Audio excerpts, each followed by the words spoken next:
1. A little background. My father never properly learned to read and write. He came from a dysfunctional home, but that's another story. He was, however, very good at fixing cars.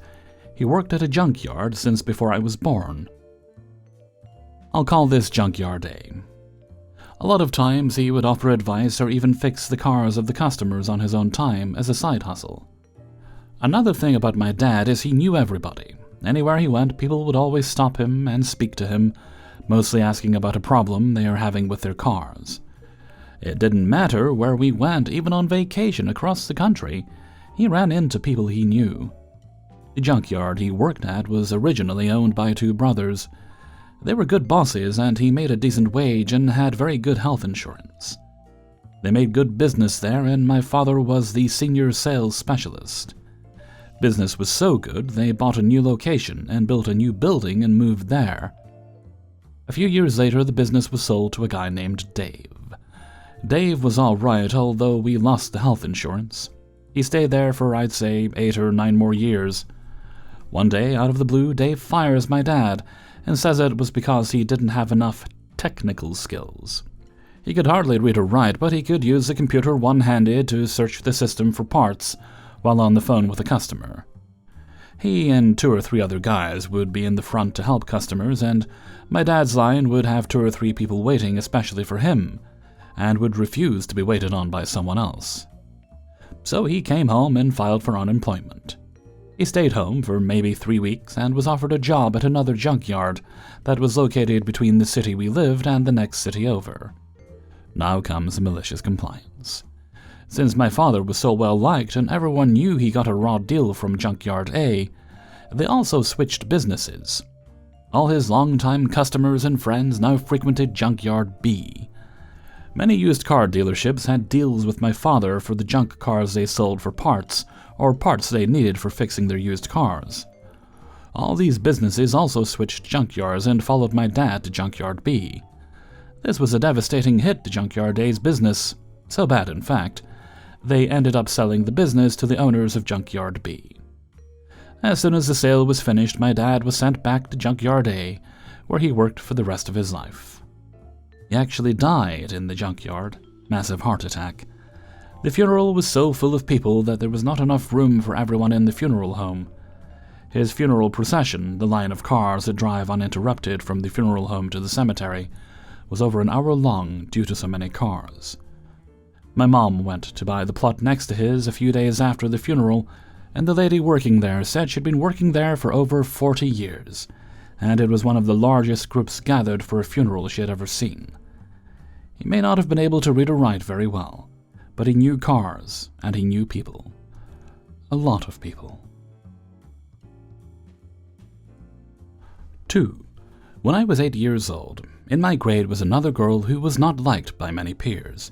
She was mean and stuck up, and she would make some mean-spirited pranks on others. I was regularly on bad terms with her. Once I got very sick with a respiratory illness and needed an inhaler and rest.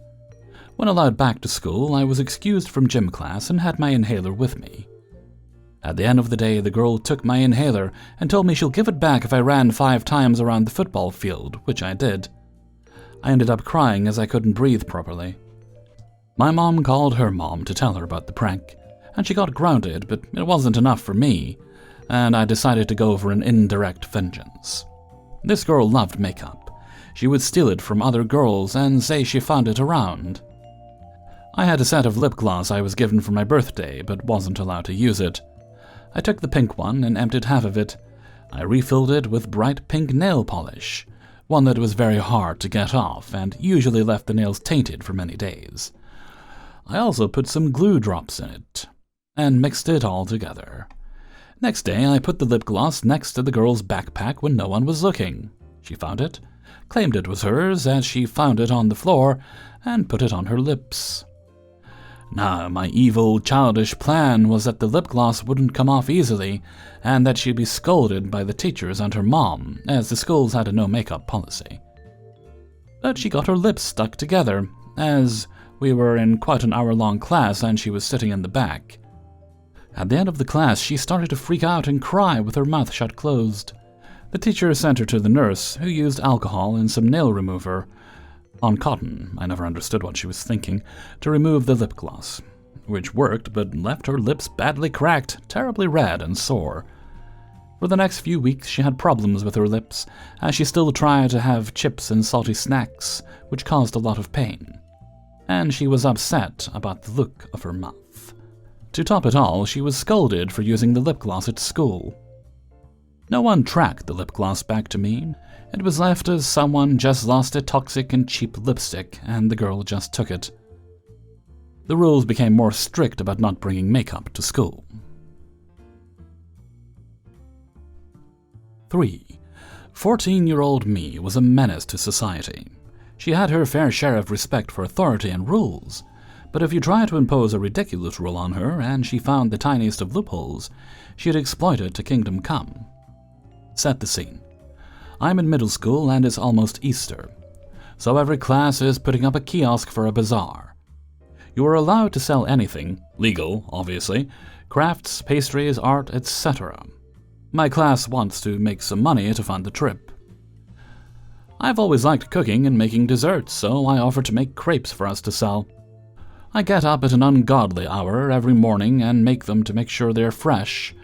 I wear gloves and a hairnet and make sure to sanitize everything to ensure it was safe.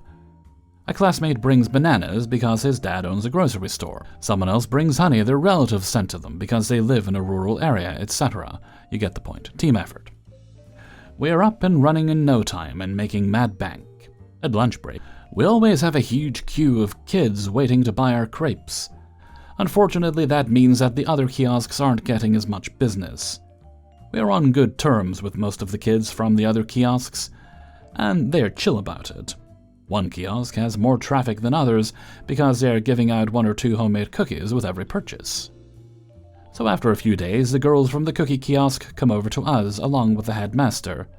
He says that we can't sell food anymore because it is unfair to the other kiosks.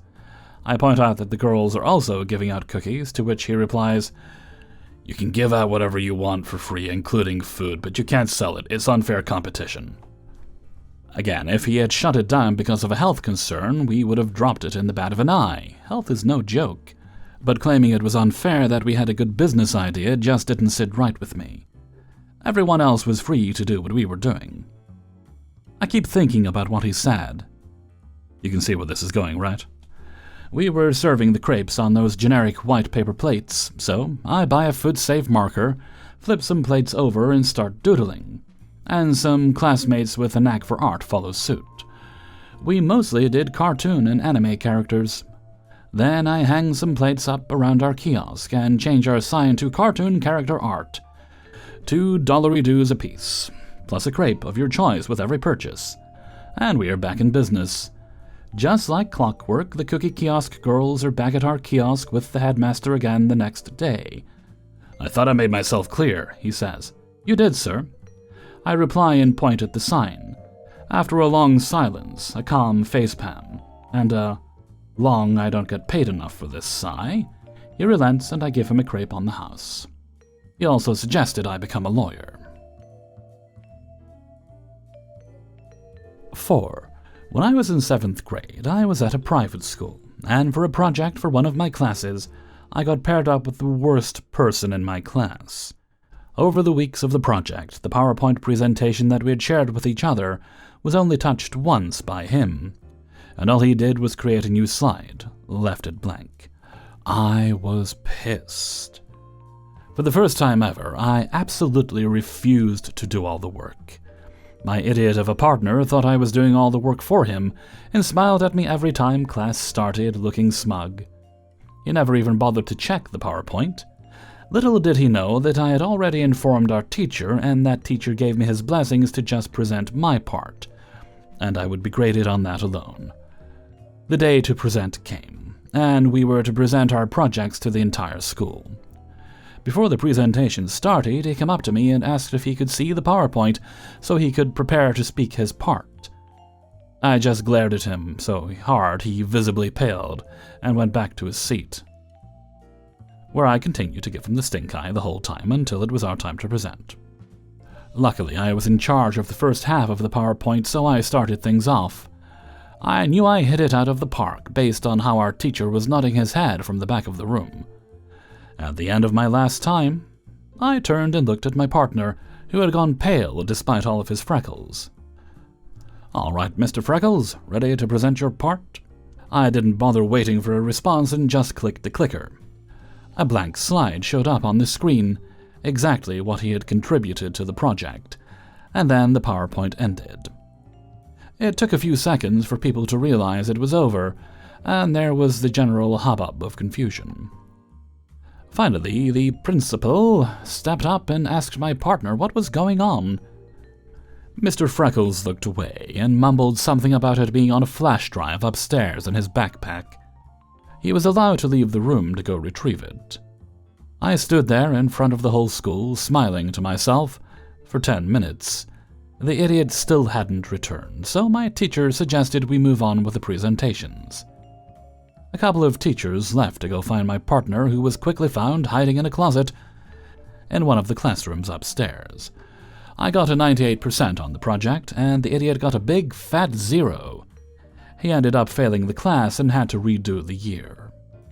Before I left the private school and went back to public schools for high school, he had managed to get kicked out of the school program, and I never heard from him again. To clarify, I was a 13-year-old brat with autism and a very strong malicious streak. I held grudges like hell, but nowadays I'm pretty much over it the next day after someone wrongs me. This also happened back in 2010. 5. So this past Christmas, my missus and I purchased one of our 9-year-old son's Santa gifts from a certain UK sports retail company that also have many stores here in Ireland as well. It was a football rebounder, kind of like a trampoline that you kick the ball at and it bounces back to you. Anyway, we purchased it from their Irish website and thought nothing more of it. A few days go by and we got a notification from a certain brown uniformed courier company that there are customs charges due on something. And as you can imagine, we've bought many things for the kids, so we had to double check what we ordered, and we didn't have anything left that was being imported. So we naturally assumed it was a scam. So I told the wife to call the company and find out who shipped it, and it was a different courier company based in the UK. After a bit of digging and investigating, it turns out that it's our rebounder. They had shipped it from the UK via a local carrier to the brown uniformed guys to deliver to us. Now, my wife and I are both on disability, so an additional charge of almost €50 when you're both already on a fixed income is harsh, especially at Christmas. So I told her to pay it, and I'll deal with the retailer. The first day I called, I had to call 3 times, being stuck on hold for at least 20 minutes each time. But I was patient and polite, because I've worked in a call center before, so I know those people are only doing their job. But I asked to speak to a manager and was promised a call back each time. That never happened. The second day was quite similar. The third day I was starting to get annoyed, so called back, waiting even longer on hold, and finally wasn't taking this shit any longer. I told the rep that all I wanted was the €50 back, because our consumer rights in Ireland dictate that a person must be informed of any additional charges on a purchase, at the very latest by the final checkout screen. And in this case, there was nothing to show that. And I could easily replicate that issue by putting the same item in my basket and going all the way to the checkout screen again, and there was nothing saying we'd have to pay import charges. The rep was indifferent to the situation but tried to help, and what he said sent me over the edge. He offered me a measly €20 gift voucher to use on their website. But more importantly, he read a statement to me. He said, "We advise our customers that there may be DDU charges, delivery duty unpaid, i.e. customs charges, on any item that gets shipped outside the UK." Then I asked him where it states this information, and he paused. Then said he didn't actually know. I said, well, I know one thing. It doesn't say it anywhere on this transaction because I've checked, and because this is a violation of my consumer rights, I'm going to give your company one last chance to make this right. Have your manager call me within the next 60 minutes, or I'm going to post this entire debacle on LinkedIn and link every senior officer in your company." Then I hung up the phone and waited. Yet again, no call. The next day, I went on LinkedIn and followed through on my promise. I created a post detailing what they had done by sticking us with hidden charges, and that they were ignoring our requests for a manager and everything they said and did. Then I tagged every senior officer at that company, from the regional managers through the European directors, all the way to the CEO. And I shamed them for how they operate their company. This, ladies and gentlemen, was now an act of war. Shortly after I posted that, I noticed that they took down the item from their website in an attempt to hide this, but they must have thought I'm a simpleton that doesn't understand how the internet works. They didn't realize that when you searched for rebounder on their site that it shows the item in question, so I took a screenshot of that. Then another of the item page that was now missing, but then I did a Google cached search for the same page and found a version from 2 days prior, happily showing the item. Then I added a comment to my original post, how they were trying to hide it, with the evidence, and trolling them for their heinous behavior, especially at Christmas. Then I tagged and shamed all the senior officers again. And at this point, it was really starting to get some attention, not only publicly, but 3 people in incognito mode viewed my profile. I wonder who they could have been. So naturally, I took a screenshot of the 3 mysterious visitors on my profile and did the same thing. Commented on my own post, highlighting it and trolling them for their incompetence. The next morning, I got a call from a senior exec at their head office in the UK, practically licking my boots with apologies, asking what she can do to make this right. I told her I originally only wanted my €50 back as it wasn't fair, nor even legal, that I had to pay it. But since I had to go to such lengths to get their attention, now I wanted my €50 back, a full refund on my entire purchase, and I wanted to keep the product. That was the only thing that would make this go away. She asked for a couple of hours to fix it, and I said okay. About an hour later, I got another call from her again, apologizing. She asked for my PayPal address, where she sent the €50, then she refunded the whole purchase, and she let us keep the product. Obviously, I thanked her for her help, because at that stage I was just happy it was over. But I'll be fucked if I'll let anyone walk over my family, even if they're a 58 million annual company.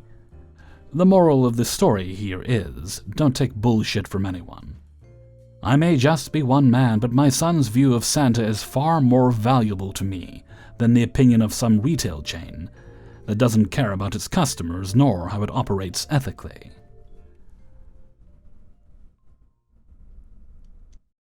Hey everybody, Hellfreezer here, and thank you very much for listening to Revenge is Ice Cream, episode 334. And thank you very much to everybody who allowed me to use their stories in this video. Before you go, hit the like button.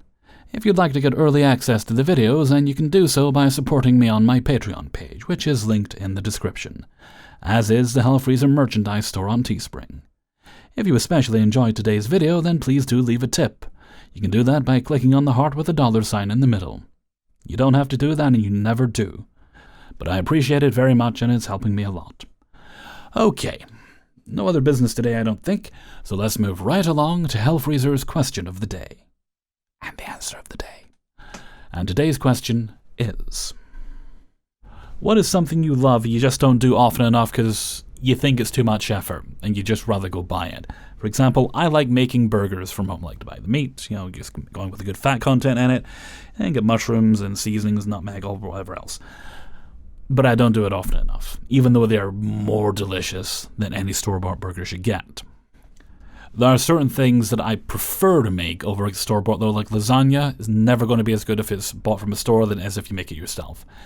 Mac and cheese, I can go either way because I've had some good store-bought ones versus some kind of not very good ones, and every now and again, like with mac and cheese, sometimes you just want the cheap boxed one, like the Kraft dinner, like the Kraft macaroni and cheese kind of one. But that's mine, so why don't you let me know what yours are in a comment below. And before we go, we'll have the answer of the day from the last video. Actually, no, it won't be the last video because we made 3 of these today. And today's answer of the day comes from Revenge is Ice Cream, episode 330. And this answer comes from Sprocket6829. Thanks, Hellfreezer. One of my aims this year is to read all the books I have had left on my shelves for ages. I received a few books for Christmas, so the first one read this year was De Gobbo's Revenge by Mike Books, a Warhammer 40k book, which I enjoyed a lot because I love orcs and goblins from the lore. I never really got majorly into Warhammer 40k. I have some books by Kim Newman, although I don't think he originally wrote them under the Kim Newman name. I want to say the written under Jack Yeovil, maybe? But he's a favourite author of mine. He writes the Anno Dracula series, and I picked up these books, like Silver Nails and ones like that, and The Vampire Genevieve, because it features the Vampire Genevieve, because he's got like 3 different versions of this character. I won't get into it in too much detail because I really could go on for ages about the Anno Dracula books, but that character's what got me into them. The only difference is the narrator is different. Good narrator, just I'm used to hearing William Gaminara narrate the stories of that character. So it took kind of a moment to get used to, but she's very good. It was not unpleasant to listen to at all. I just had to double check because I was completely blanking on her name. Antonia Beamish is her name. And with that, I'm going to head off for now. I'm going to get my work finished and get some food. So until next time, thank you very much for listening, and take very good care of yourself.